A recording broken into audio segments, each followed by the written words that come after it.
السلام علیکم ناظرین، ہم موجود ہیں سپریم کورٹ آف پاکستان کے باہر۔ اس ٹائم وزیر اعلیٰ پنجاب کون ہوگا وہ فیصلہ آنے والا ہے۔ ہمارے ساتھ موجود ہیں راشد حفیظ صاحب جو پنجاب اسمبلی کے ایم پی اے بھی ہیں۔ ہم ان سے پوچھتے ہیں، اچھا سر، جس طرح سے پی ڈی ایم نے سپریم کورٹ پر دباؤ ڈالا فیصلے سے متعلق، آپ پی ڈی ایم کو کیا کہیں گے؟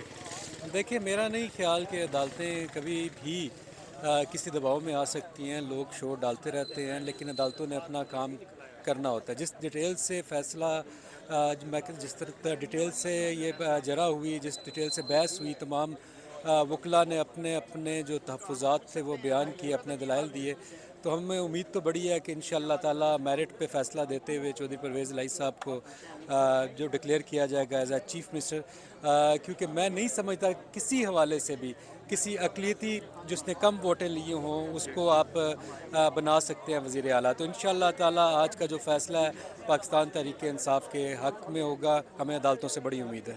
اور اگر فیصلہ خلاف آیا تو کیا تحریک انصاف قبول کرے گی یا جیسے پی ڈی ایم کر رہی ہے؟ دیکھیں ہمارے تو ابھی تھوڑی دیر پہلے تمام لیڈرشپ نے بھی یہی بیان دیا ہے کہ ہم نے پہلے بھی جتنے بھی عدالتی فیصلے تھے ان پہ ہم اختلاف رائے رکھ سکتے ہیں، ٹھیک ہے، لیکن ہم نے ان کو ایکسیپٹ کیا ہے۔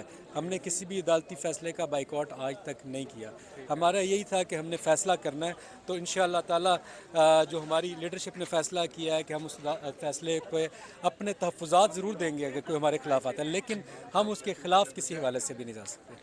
تحریک انصاف کی آئندہ کی کیا حکمت عملی ہوگی؟ کیا جنرل الیکشنز کے حامی ہے تحریک انصاف اس وقت، یا کسی ڈیل کی حامی ہے تحریک انصاف؟ جی بالکل، تحریک انصاف تو پہلے دن سے جب عمران خان صاحب نے حکومت چھوڑی تو اس وقت سے لے کے اس وقت سے کہہ رہی ہے، بلکہ جب وہ چھوڑنے جا رہے تھے اس وقت بھی یہی کہا تھا کہ ہم جنرل الیکشنز کی طرف چلے جاتے ہیں، عوام فیصلہ کرے، لیکن یہ جو باقی فیصلے ہوئے وہ اس طرف نہیں لے کے گئے۔ ہم آج بھی جنرل الیکشن کے حامی ہیں، لیکن جن ٹرمز اینڈ کنڈیشنز پہ وہ کروانا چاہ رہے ہیں اس پہ ہم حامی نہیں ہیں، کیونکہ الیکشن کمیشن پہ ہمیں اعتماد نہیں ہے۔ وہ خان صاحب پہلے دن سے بتا چکے ہیں، اس الیکشن کمیشن کو ہٹا کے ایک نگران سیٹ اپ جو نیوٹرل سا ہو اس کو لا کے پھر الیکشن کروائیں، ہمیں قبول ہے۔ بہت شکریہ تھینک یو سر ویری آپ کا۔ مچ۔